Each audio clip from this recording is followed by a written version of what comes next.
Hora da coluna de Direito e hoje trazendo aí de volta a participação do Paulo Vitor Souto, nosso colunista aqui no Jornal da Correio, advogado e professor de forma presencial.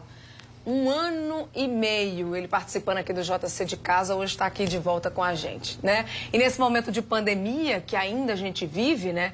Esse momento tem interferido demais na vida dos trabalhadores, né, Paulo? Inclusive sobre a vacinação, muita gente, graças a Deus, avançando aí nesse cronograma de vacinação, muita gente tomando a primeira dose, tomando a primeira e a segunda também, e muitas dúvidas em torno dos direitos trabalhistas dos trabalhadores, né, obviamente, nesse contexto todo. Então, antes da gente começar a nossa conversa, eu vou chamar aqui umas sonoras que a gente fez, né? A gente foi às ruas conversar com as pessoas e saber o que as pessoas têm achado, se tem tido dificuldade com relação na empresa, né, onde trabalham, com relação à vacinação. Vamos ver, vamos assistir. Todos nós, funcionários, né, devemos se vacinar para poder ter o nosso trabalho de volta e com segurança, né? É assim que eu penso. Inclusive no prédio que eu moro tem ele é um porteiro que ele está se recusando, né, a tomar. Mas eu soube que ele, não, já tomei. E eu espero que assim seja. Porque o prédio todo está preocupado. E se eles não tomarem, vai ficar sempre alguém faltando, né, para tomar a vacina e vai contaminando as pessoas. Então, todos têm que tomar, eu creio. Eu acho que deve entrar em acordo porque está em jogo aí, nós estamos em uma grande pandemia, um grande problema sanitário e esse problema ele deve ser tratado de uma forma maleável e não, assim, tragicamente causando desemprego. Eu acho que nós temos que trazer empregos para as pessoas. Se é uma coisa para a nossa saúde, eu acho que pode sim, tem direito. Inclusive os que não querem usar máscara. E tem muitos aí que não querem usar, sabendo que a vacina é um bem para todo mundo, né? E continuar usando máscara, usando todas as higienes pessoais que já são usadas, né? Demitir não, né? Porque já tem muito desemprego. Mas eu acho assim que tinha outros meios melhor, né? Suspender o salário. Quem é que passa sem dinheiro, né? E aí, Paulo Vitor Souto, o que é que diz a legislação a respeito disso? Boa noite, linda. Boa noite, telespectador. Presencialmente hoje, né? Diga-se de passagem, estava com saudade de estar aqui na bancada, mas esclarecendo essas questões, que de fato é uma polêmica, é algo que traz muitas dúvidas e essa constante divergência de várias opiniões. De forma muito clara, a vacinação é obrigatória.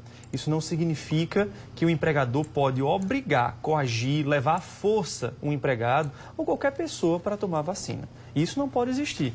Entretanto, ele tem mecanismos, linda, que pode fazer com que realmente o trabalhador sinta-se vontade de fazer isso. E dentre as quais os telespectadores trouxeram algumas delas. Pode ocorrer punições. O poder disciplinar do empregador pode aplicar, sim, punições. Punições que vão de advertência, de suspensão, até mesmo a rescisão do contrato de trabalho por justa causa. Ou seja, a empresa pode demitir, desligar o trabalhador que se recusar a tomar a vacina. Linda, pode. A rescisão sem justa causa é incontroverso. Não se discute, isso pode acontecer a qualquer tempo, independente de qualquer motivo, porque como o próprio nome diz, é sem justa causa. O que muita gente tem debatido atualmente é possível acontecer a rescisão de um trabalhador por justa causa que se recusa a tomar vacina? A jurisprudência vem se posicionando. Os tribunais de São Paulo, Minas Gerais e outros estados já têm casos decididos em relação a isso. E têm confirmado, sim, a rescisão do trabalhador, do contrato de trabalho por justa causa. Ou seja, isso faz com que haja a vontade, isso faz com que haja um incentivo ao trabalhador, de fato, a tomar a vacina. Afinal de contas, como o pessoal disse nas sonoras, não é possível que haja mais desemprego, mais do que já existe hoje. Mas punições podem ocorrer, inclusive a punição por justa causa. O TST, diga-se de passagem, que é o Tribunal Superior do Trabalho, ainda não se posicionou. Mas a tendência, a peso de hoje, é que esse entendimento se confirme. O que é que a Justiça, enfim, o que leva, né, a Justiça a decidir desse modo?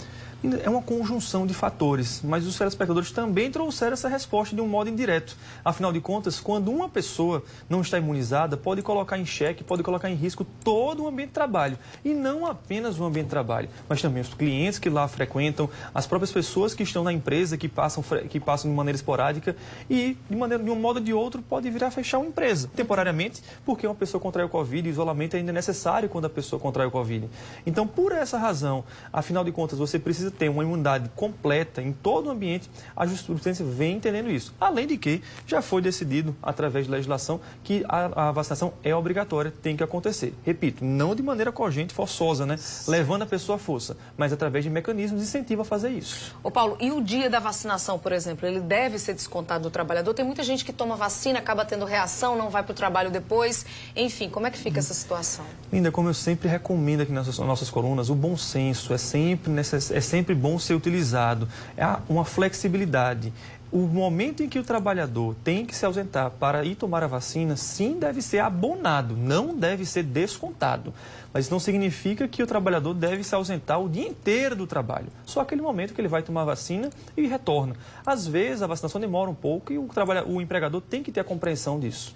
Se eventualmente o trabalhador apresenta reações e não consegue trabalhar, esse período também deve ser abonado. Agora, lembrando, questões de saúde devem ser demonstradas através de atestado médico. É muito complicado, em alguns momentos, o empregado conseguir um atestado porque teve uma simples reação à vacina. Simples entre aspas, né? Porque alguns têm uma reação mais pesada. Mas, para que isso seja abonado, se o empregador não aceitar a simples justificativa, é preciso sim um atestado médico. Afinal de contas, é uma incapacidade temporária para o trabalho por questões de saúde. O atestado é necessário. Ô Paulo, e quanto aos trabalhadores que fazem parte ali do grupo de risco, né? Teve alguma mudança na legislação com relação a eles? Ainda isso é uma situação que continua gerando dúvidas, mas não, a legislação não teve mudanças em relação a isso. A única pessoa que, de fato, integra um grupo, entre aspas, de risco, são as gestantes. E para as gestantes, sim, tem uma legislação que entrou em vigor, já trouxemos esse assunto aqui nas colunas de direito, e essas devem ser afastadas compulsoriamente do trabalho. Agora, pessoas que eventualmente são hipertensas, diabéticas, têm câncer ou qualquer outra enfermidade que lhe encaixe no grupo de risco, essas não precisam ser afastadas compulsoriamente. Isso vai de acordo com o próprio empregador. O empregador pode ou não fazer esse afastamento. Fica a critério deles. Entendi. Paulo, muito obrigada pela sua participação, viu? Obrigado a você, obrigado, telespectador, mais uma vez. Seja bem-vindo de volta presencialmente. Até a próxima. Que torne-se rotina. Obrigada, Até mais. Valeu. Hora do nosso intervalo, em